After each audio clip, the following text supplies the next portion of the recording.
Hello everybody and welcome to the second game of the Super Mario Bros. Super Marathon, Super Mario Bros. 2. The other Super Mario Bros. 2, not the other one. Look at the story. When Mario opened a door after climbing a long stair, in his dream, another world spread before him and he heard a voice call for help to be free from a spell.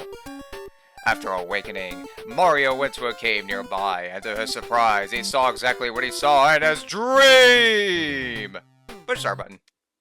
Alrighty, folks, so we have a player selection right here. We can choose up to 4 characters. We have Mario, Luigi, Toad, and Princess Peach of all people. Yeah, the damsel of distress is playable, and she's here to help us here.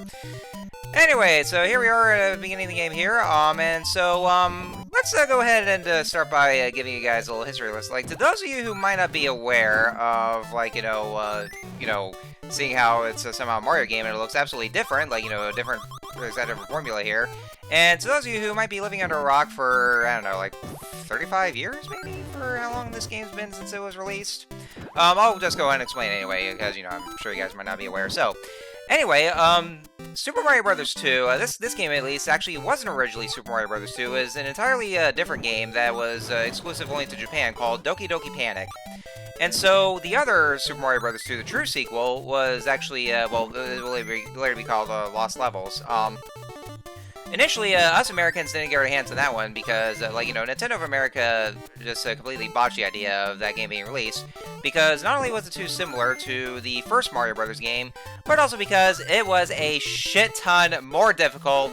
It is a game developed in hell. So because of that, then, we weren't able to get the sequel. And so Nintendo didn't want us to feel left out here, so they decided to take a game that was already there, like an already existing game that was Doki Doki Panic, and then they reskinned the entire thing just by placing those original characters there into the Mario characters. And so this is actually what us Americans got. This is a game that we that we got right here. So instead of the original Doki Doki Panic, we got this game instead. Just basically the same kind of game structurally, and also well, for the setting itself. But just so you know, instead of those characters, then we just got Mario characters. And so it wasn't until like a few years after. Well, I mean, we still had Lost Levels on the for All Stars in the Super Nintendo version that also included this game, just in the 16-bit form. And it was also in Super Mario Bros. Deluxe for the Game Boy Color. But then, and then years later, when the Wii came out, then they released the original Lost Levels onto the original 8-bit one onto the Virtual Console. So yeah, we were able to get this one. But yeah, for a time, this is what us Americans ended up with here. And so because of this, then because it was originally based on, or it was supposed to be originally another game that didn't have the same kind of formula, so that's why the formula is very much different. And so that's where I can actually explain how different formula is compared to it. So this game, unlike the original Super Mario Brothers, or unlike any of the other Mario games, the enemies here, you actually don't kill them just by jumping on them. No, you actually pick them up, or just go on top of them, pick them up, and then throw those enemies. Or you can just pick up items off the ground, like those turnips that you saw on there, and then you just throw them at the enemies. And that's basically what it is, picking up and throwing. Or you just pick up an enemy, throw the other enemy, which honestly I always found satisfying, and it always makes me feel good about myself. But yeah, that's basically what the whole gist of it is. That just picking up and then throwing stuff here. So it's kind of like what the gameplay is like here, and there's also no timer either. Well, I guess you could say the Super Mario Bros. Wonder actually botched the whole timer system, but this game didn't have it. So and there's also no blocks to bash as well, and also none of the enemies from the original Super Mario Brothers appeared as well. There's like entirely different enemies, which also appeared in the original Doki Doki Panic. But yeah, there's also no blocks to bash either. Yeah, it's very different, because it was just based off a different game. And so, and to talk about the characters, each of the characters have their own kind of different attributes. Mario is Mario's the best of the bunch. He's the most balanced of all the characters. Luigi here, Luigi doesn't have as much of attraction as Mario does, and also one ability he has a flutter jump, as you can see here, so he can actually be able to just I mean, it kind of looks a little bit finicky to see here, but you can actually just be able to land here, but you have to be careful with it as well. And, oh yeah, you also have bombs right here. And I completely missed the crack start there because I didn't place it right. But, you know, to finish out the characters, and then the next one, Toad. Ah, son of a bitch, I couldn't even get the mushroom. God damn it. That was a cock tease. I couldn't even get in there because, well, Luigi's too tall. The next one is Toad. Toad is actually the fastest and the strongest of the bunch, and he can pick up on us real fast, too. So, you know, if I'm not playing as Mario, then, you know, I always go for, I would just go for Toad because of how fast he is and how strong he is. And then last but not least is Princess Peach. Princess Peach, the one negative aspect of her is that she's the weakest of the bunch, because she takes a long time to actually pick up stuff. So you just have to see the animation of just her like struggling to pick up the items. However, what she lacks in strength actually makes up for in her jump. Like she can actually fly for a short period of time here. So yeah, if you want a character that can bypass levels, then I would go for Princess Peach because that's actually one great thing about her. So like in some certain levels in which you know, I just would rather just bypass those levels, I would just go for Princess Peach because of her flying ability.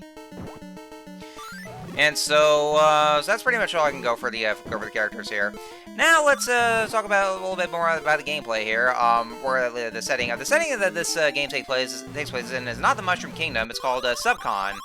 And so basically what happens is that Subcon is cast under an evil spell by some villain, but that we'll have to see later on, of course. But well, I mean, you guys already know by now if you know the story of Doki Doki Panic. But I'll talk about more about the well, that's basically what it is. You know, it's in a Subcon. It's a kind of a strange place here, but you know, it's kind of what it is. You know, based on the war subconscious here.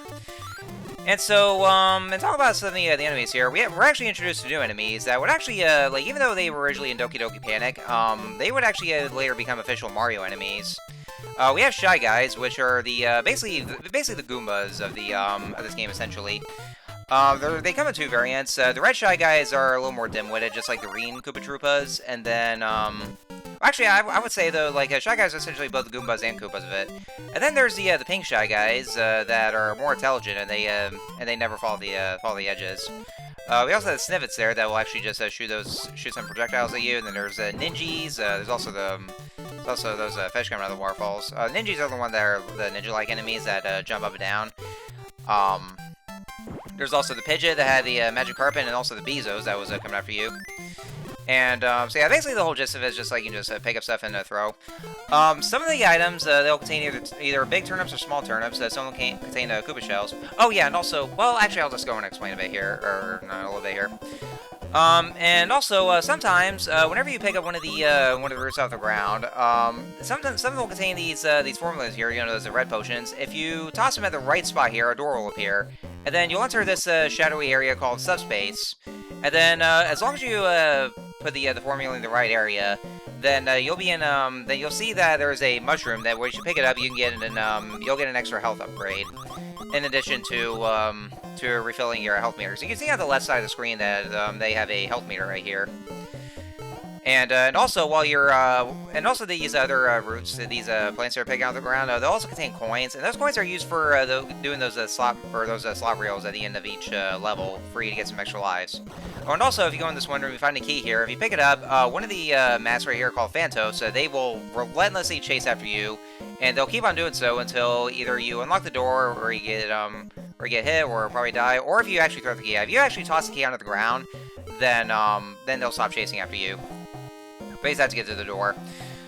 And what else? And also at the end of each stage, you'll come across a new encounter against an enemy. Well, I want to say boss, but not really so much. You'll be encountering Birdo, the transgender whatever that is. It's supposed to be a dinosaur or something. It doesn't even look like a bird. What she'll do is that she'll spit out those eggs at you, but all you have to do is just pick up the eggs and then toss them back at her 3 times, and then she'll drop the orb, and then you'll just get into the bird's mouth, which kind of does look scary for players. You'll be doing that for each of the stage, but then for the 3rd stage, then or level, then you'll be encountering a boss.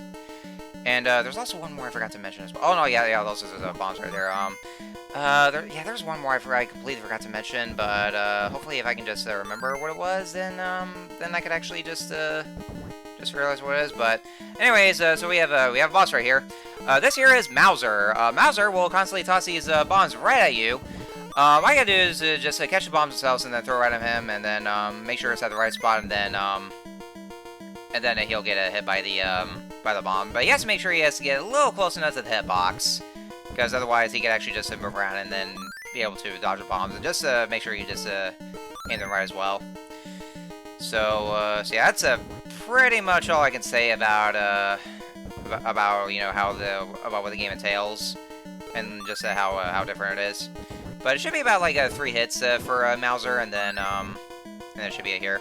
For the end of each world, once you get to the end of the 3rd level of the worlds, then you'll be encountering different bosses. So, and there we go. And that was Mauser that was defeated. Pretty easy boss, I would say, but yeah. Anyway, so that should be it for this video here, and so next time on Let's Play Super Mario Bros. 2 USA, we are going to head over to World 2, and we're going to be playing as Princess Peach for the next one, because I do want to show off at least, because what I'll do is that for each stage, I'll go by different characters in a pattern.